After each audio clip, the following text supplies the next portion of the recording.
मंदिर में राम जी को बैठा दिया तो राम जी ने कहा कि भाई ये हमको बेचने वाले लोग हैं, धर्म के नाम पर धंधा करने वाले लोग हैं, इसलिए अयोध्या हरा करके बड़ा संकेत दिया प्रभु श्री राम जी ने। आप अभी देखिए देवघर में 40,000 से हार गए वो, तो महादेव भी उनके खिलाफ है।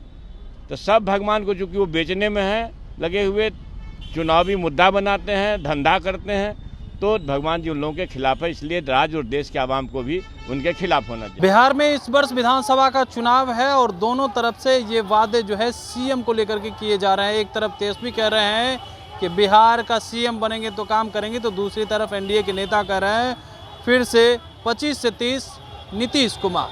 और ऐसे में देखिए अशोक चौधरी ने कहा कि वैकेंसी इस बार नहीं है। इसको लेकर के बिहार सरकार के पूर्व मंत्री चंद्रशेखर ने कहा है कि देखिए एनडीए से भगवान नाराज हो गए हैं, शंकर जी और राम जी दोनों नाराज हैं। इस बार जनता तेजस्वी पर खुश है और तेजस्वी यादव को सीएम बनाएगी। क्या कुछ कहते हुए नजर आ रहे हैं प्रोफेसर चंद्रशेखर, सबसे पहले आप वो सुने।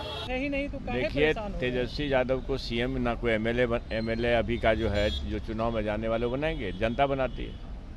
तो जनता ने देख लिया, परख लिया कि ये जो युवा आदर्श बेरोजगारों के सबसे बड़े देश में हितैषी, ऐसा ना कि बिहार में सिर्फ, देश में हितैषी, इतना बड़ा बेरोजगारों का हितैषी कोई है अभी देश में तो नहीं है। तो देख लिया कि तेजस्वी यादव जो बोलते हैं वो करते हैं। तो जनता ने मन बनाया है, बिहार के आवाम ने मन बनाया है। उसमें कोई अशोक चौधरी हो या कोई चंद्रशेखर जी का कहाँ मतलब है कोई जी।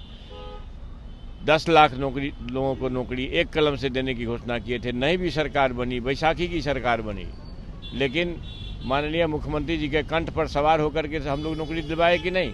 हमारे नेता 5 लाख नौकरी दिलवाए, 3 लाख प्रक्रियाधीन करवाए, जिसमें सब 2,17,000 सिर्फ शिक्षा विभाग में नौकरियां हुई, सरकारी नौकरियां तो लोग भूल गए थे बिहार में कि होने वाली है।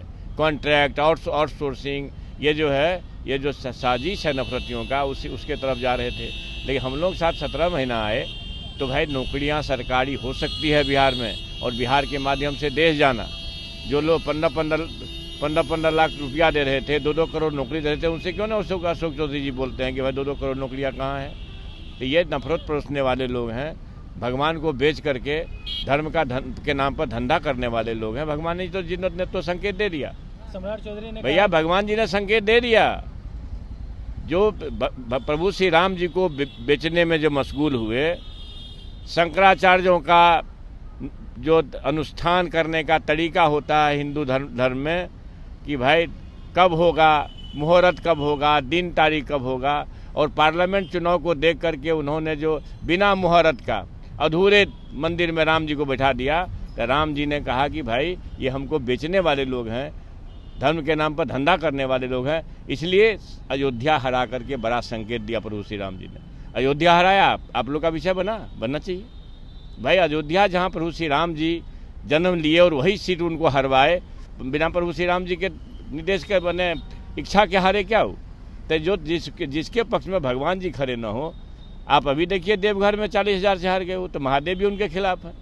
तो सब भगवान को चूँकि वो बेचने में है लगे हुए, चुनावी मुद्दा बनाते हैं, धंधा करते हैं, तो भगवान जी उन लोगों के खिलाफ है। इसलिए राज्य और देश के आवाम को भी उनके खिलाफ होना चाहिए। तो आपने सुना बिहार सरकार के पूर्व मंत्री प्रोफेसर चंद्रशेखर का कैसे कहते हुए नजर आ रहे हैं, और तीखा प्रहार कर दिया है। सीधे तौर पे अशोक चौधरी को भी करारा जवाब दिया है और बीजेपी को लेकर के भी कह रहे हैं कि बीजेपी से भगवान इस बार नाराज हो गए हैं, क्योंकि ये लोग भगवान को बेच करके वोट लेते थे, लेकिन भगवान ही नाराज हो गए हैं और इन लोगों को भगवान हराएंगे, तेजस्वी को मुख्यमंत्री जनता बनाएगी। कमलेश कुमार, लाइव बिहार, पटना।